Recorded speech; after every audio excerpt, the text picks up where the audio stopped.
summer, educators from across Western Canada and as far away as Yellowknife gathered at the University of Lethbridge to continue their Masters of Education degree in the critical area of curriculum and assessment.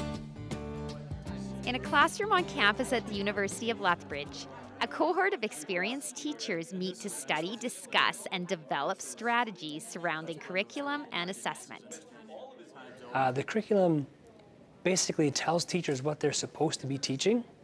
An assessment is how you determine whether or not your students have actually learned what you want them to learn. The teachers are enrolled in a new 3-year Master of Education Curriculum and Assessment program. The majority of the courses are delivered online, but for 3 weeks each summer, they gather as a group to explore connections between assessment practices and ongoing changes in curriculum. We're talking about measuring student learning, trying to find a way to get as clear a picture as possible about what students know and are able to do with respect to what it is we're trying to teach them. And then being able to make judgments about how do we improve programming for those students, how do we improve our own teaching, what kind of decisions do we make about student growth and development based on that information. The program is designed to create education leaders who would share their newfound knowledge and assessment theories with colleagues.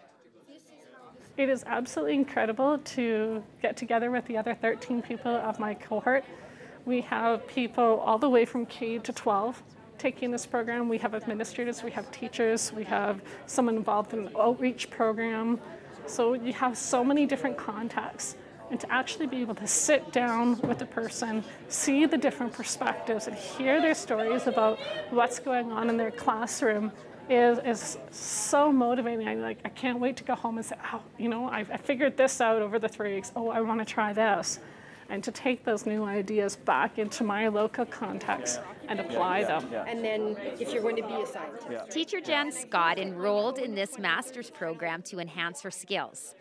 As a chemistry and math teacher, she's been working on designing assessment practices for cross-curricular applications. My goal is to help students increase their scientific literacy. And one of the things that I'm going to be able to do next year is teach a year-long course that is Science 10, Math 10, and Chemistry 20.